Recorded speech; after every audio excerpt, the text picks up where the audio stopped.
Hi everyone! Welcome to the Empath Tart. Guys, another love reading, timeless and general. Take what resonates lang po, maybe some part of the reading. Maka-resonate kayo, some part of it hindi. Totally maka-resonate or hindi naman kaya dahil iba't ibang mga energies, iba't ibang mga love connections. Pero tignan natin ngayon kung ano ang mga aral at gabay sa buhay, pag-ibig, and life in general. Spirit guys, send me messages on love connections ito, lessons in life and guidance na nais yung ipabati sa amin. Mga aral kabay sa buhay pag-ibig. Spirit guys, send me more messages on love connections ito, lessons in life and guidance na nais yung ipabati sa amin. Mga aral kabay sa buhay pag-ibig and life in general.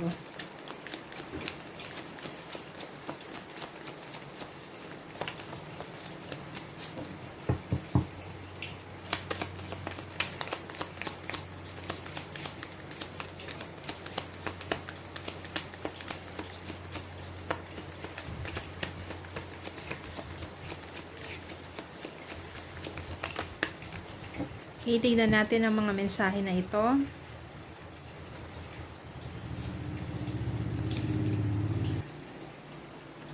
Sana naririnig pa rin ako dahil walang tigil ang ulan. Yan. Ang ating background ay rain showers. Yan. We have here 10 of Wands. Page of Cups. Strength card, the World, the Devil, Three of Pentacles, Ace of Pentacles, the Fool, Four of Swords, and Knight of Cups.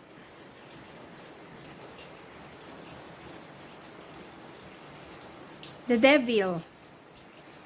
The Devil signifies toxic relationship, cheating, obsession, yan, violence, hopelessness. So, maaring ito yung nangyari sa inyong relasyon, naging toxic na, parang nakakadena na kayo dun sa toxicity, negativeness. Diba? Away ng away, cheating, and cheating, and cheating, and cheating, paulit-ulit. Hanggang hindi mo na nakayanan, it's too much na, heavy burden na para sa'yo, sobra-sobra na yung pinapasan mo, masakit dun sa relationship ninyo. Kaya it's better for you to lumayo na lang. Magpakalayo-layo na lang dun sa taong yon, putulin na yung connection mo dun sa taong yon na nagpapahirap lang sa damdamin mo because panahon na para mahalin mo naman ang sarili mo. Yung strength dito, ibig sabihin yan, you have to take courage, lakas ng loob para layuan na yung taong yun. Kasi minsan, di ba kapag nandun ka sa isang relasyon, ang hirap-hirap makawala. Lalo na kapag nagtatalo yung isip at damdamin mo. Yung damdamin mo, mahal mo yung taong yun. Pero bakit ganun? Mahal, pero puro paghihirap yung nararanasan mo doon sa taong yun. Lalo na kung paulit-ulit kang niloloko. So, you have to take courage, bravery. Kailangan maging matapang ka. Naharapin yon, tanggapin, na hindi na talaga mag-work pa ang inyong relationship. Kung meron na siyang ibang mahal, let go. Let them be. Hindi mo kailangan yung sarili mo magmakaawa sa isang tao para mahalin ka. Let them be. Let them go. No, you have to take courage na tanggapin yon at alisan ng ganong klaseng relationship. Mahirap sa umpisa, pero you have to rest your mind. Para yung overloaded na stress, anxiety sa'yo, mawala na yan. O parang, you have to take the rest from that emotional burden. Unti-unti, makakayanan mo yan. Kaya mo mag-take ng risk, magsimula muli. You have freedom, mararamdaman mo that you are free. Mas magaan na yung pakiramdam mo. Pag nagawa mong umalis sa isang toxic relationship, mas gagaan ang pakiramdam mo and you will take the risk You will feel youth again, new beginnings para sa'yo to. Then, sa new beginnings na yon, nandito yung Ace of Pentacles. Ibig sabihin, mas magpo-focus ka muna doon sa abundance, doon sa pagpapalago ng sarili mo, sa pagpapayaman mo. Di mo muna iisipin yung mga love life na yan. So, parang mas magpo-focus ka doon sa sarili mo, career mo, business mo, traveling, basta doon sa pag-enjoy being single. Pinapalakas mo yung vibrations mo at darating dito yung maraming opportunities para sa'yo. New job, new business, investment, money, savings, lahat yan. Maraming opportunities na darating sa'yo. Tapos, may mga taong tutulong sa'yo. Maybe business partners, family, friends, basta someone na yung mga tao mapapagkakatiwalaan mo. Okay?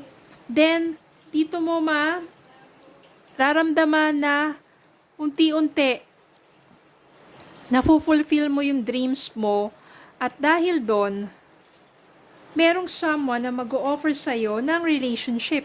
Page of Cups dito, maaring ikaw to Lalakas yung intuition mo, di ba? Kasi pinapataas mo yung vibrations mo Tandaan po natin, low vibrations tong mga ganitong toxic, manatili sa isang toxic relationship, low vibration po yan.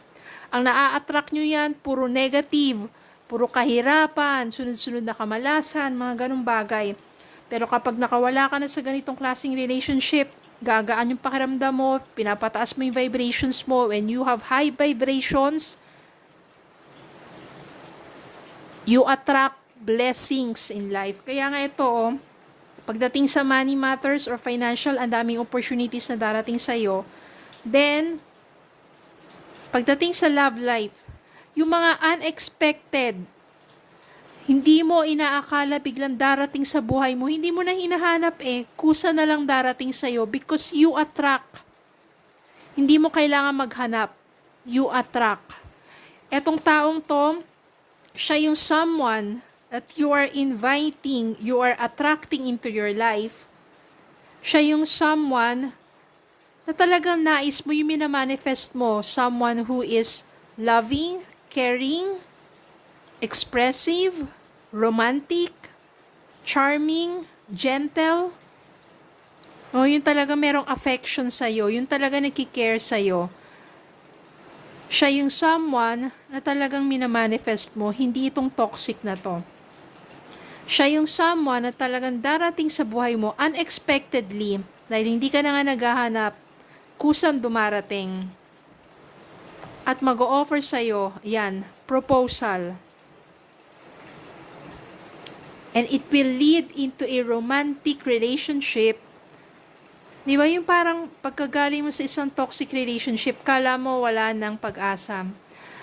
Kala mo, wala na, guguho na yung mundo mo. Pero nakayanan mo, napaunlad mo yung sarili mo, you attract more blessings at the same time, darating yung taong karapat-dapat para sa'yo. Okay, kaya nga sabihin, don't give up on love. Kaya yung etong the world dito, ibig sabihin, fulfillment of your dreams. And yung the world dito, maybe it's a sign that yung darating sa buhay mo is from a long distance. Mamimit mo siya kung saan ka nagta-travel, or mamimit mo siya, at sa umpisa, long distance ang inyong relationship. Then, eventually, you will live together as a couple. And achievement to, and success to, accomplishment, fulfillment of your dreams, of your heart's desire. Kaya, sa mga heartbroken dyan, lalo na yung mga person nila sobrang toxic na huwag nyo nang pahirapan ang sarili nyo, sabihin na madali lang naman sabihin pero mahirap gawin. Kaya nyo yan. Isipin nyo, mahalin nyo muna ang sarili ninyo. Magagawa nyo to start over again. Tandaan nyo, toxic relationship, you attract negativities at hindi magagandang bagay, puro kamalasan yan. Paghihirap, But when you free yourself from this toxic relationship, unti-unti, nire-raise nyo yung vibrations niyo and you will attract blessings in life. Okay. Magtiwala lang kayo. The universe, there is something that the universe is preparing for you. Okay.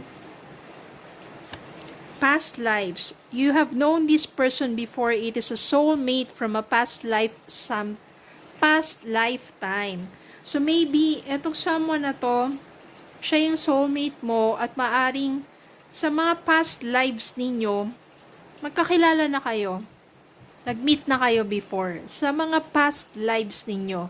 So, kung naniniwala kayo that we are reincarnated, then maybe dun sa mga past lives ninyo, magkakilala na kayo nito. Kaya kapag ka na-meet mo na yan, parang ang gaan, parang matagal mo na siyang kilala. Diba? Ganun yung feelings. Okay? So, yun lang po. Maraming salamat po. Patuloy kayong manatiling manalangin para humingi ng gabay at patnubay sa ating poong may kapal. At sa mga heartbroken dyan, huwag na kayo malumbay. Kaya nyo yan.